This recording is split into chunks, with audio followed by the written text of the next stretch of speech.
तत्सवितुर्वरेण्यं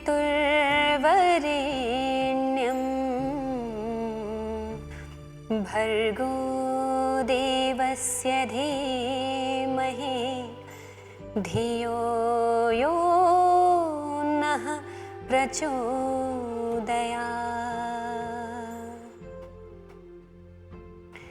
सभी दर्शकों को मेरा नमस्ते। प्रस्तुत है अमृतवाणी कार्यक्रम।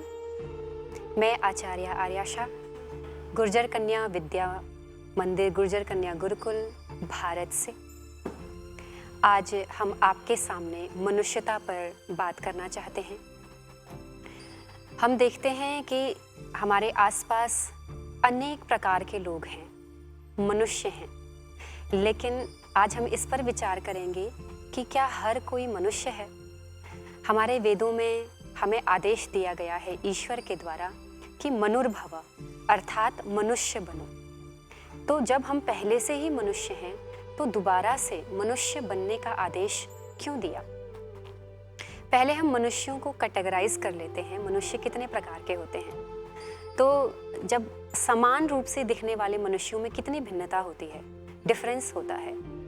जैसे किन्हीं को हम देवता कहते हैं, कुछ मनुष्य ऐसे होते हैं जो देवता के समान होते हैं, और कुछ मनुष्य जिन्हें हम मनुष्य कहते हैं, नॉर्मल मनुष्य, और कुछ मनुष्य होते हैं जिन्हें हम राक्षस भी कहते हैं। आपने सुना होगा ये राक्षस जैसा है, ये देवता जैसा है, ये सामान्य मनुष्य है।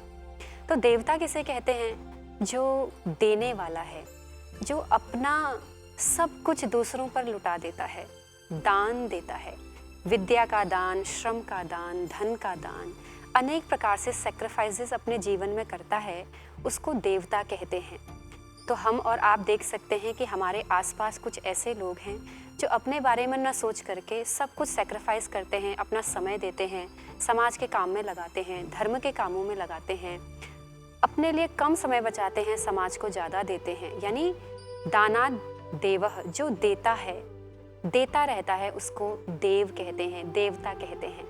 तो हमारे आसपास मनुष्यों में एक उत्तम स्तर है जो देवता कहा जाता है। तो हम देखेंगे कि कौन देवता है और हम देवता हैं या नहीं हैं।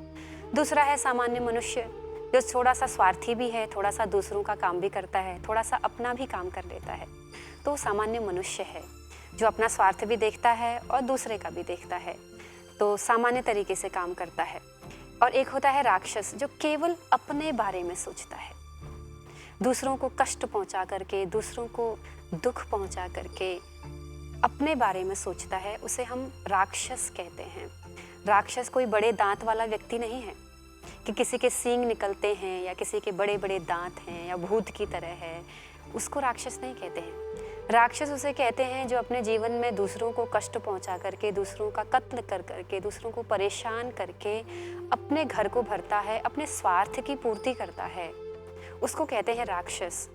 तो हम देखेंगे कि हमारे आसपास कितने लोग देवता के कैटेगरी में आते हैं, कितने मनुष्य हैं और कितने राक्षस हैं। तो हम लोग देवता भले ही न बन पाएं, सब कुछ सैक्रिफाइस भले ही न कर पाएं, पूरा जीवन ईश्वर को समर्पित, धर्म, राष्ट्र, देश को समर्पित न कर पाएं, कम से कम हम मनुष्य तो बन सकें। तो मनुष्य किसे कहते हैं? तो नीति शतक में एक श्लोक आता है, आहार निद्रा भयमैथुनञ्च सामान्यमेतत् पशुभिर्नराणां धर्मो हि एको अधिको विशेषः धर्मेण विहीनाः पशुभिः समानाः। नीति शतक में नीतिकार ने कहा कि आहार, निद्रा, भय एवं मैथुन, इट मीन्स आहार, भोजन। हम लोग देखते हैं आसपास देखते हैं कि सब लोग भोजन करते हैं। तो प्रश्न ये उठता है कि क्या केवल मनुष्य भोजन करता है?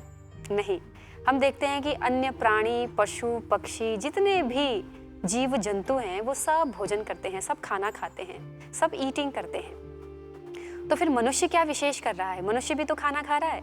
तो जंतु और मनुष्य में खाना खाने के स्तर पे तो कोई डिफरेंस नहीं है। वो भी खाना खा रहा है, ये भी खाना खा रहा है। वो सीधे खा लेता है, ये थोड़ी अच्छे प्लेट में, सोने की प्लेट में या चांदी की प्लेट में, अच्छी रेस्टोरेंट पे बैठ करके खाना खाता है।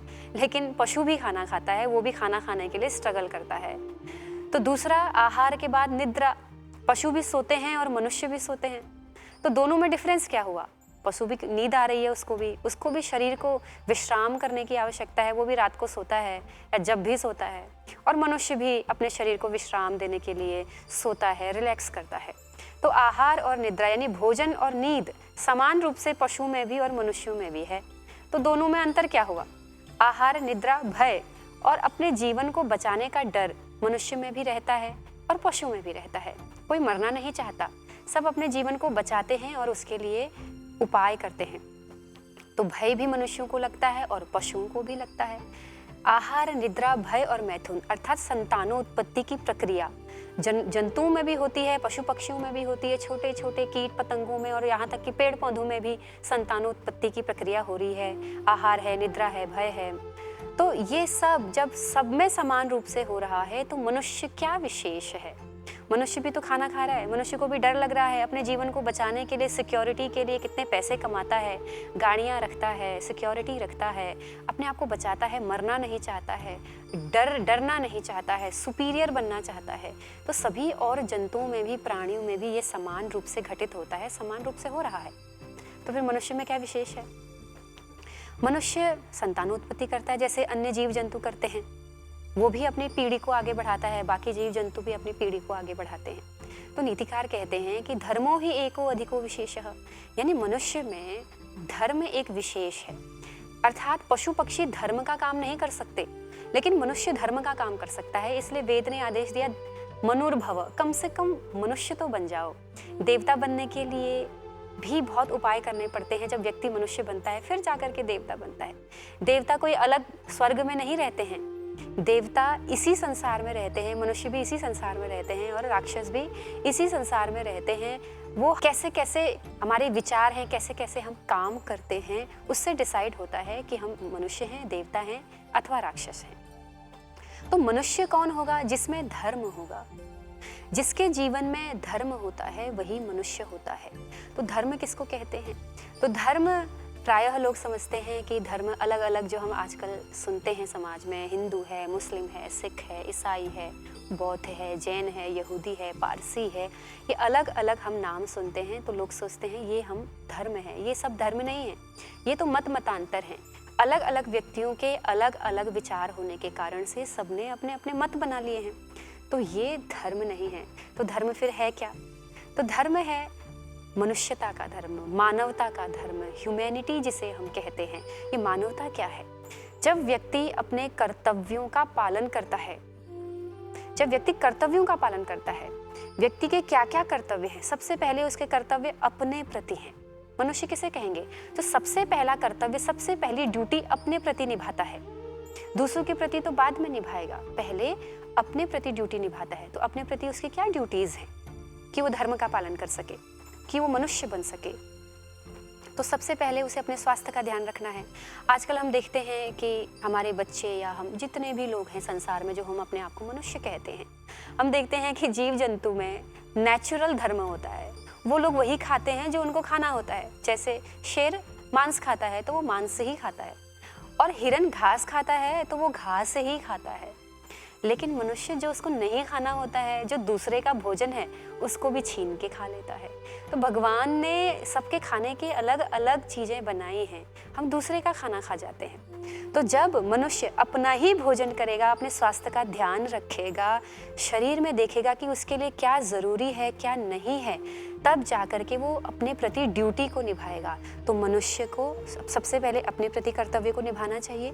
दूसरा, उसको समाज के प्रति कर्तव्य निभाने चाहिए कि समाज में उसकी क्या रिस्पॉन्सिबिलिटीज़ है, परिवार के प्रति उसकी क्या रिस्पॉन्सिबिलिटीज़ हैं। उसको केवल अपने बारे में सोचना चाहिए या समाज के बारे में भी सोचना चाहिए, समाज के लिए भी समय निकालना चाहिए, केवल स्वार्थी नहीं बनना चाहिए।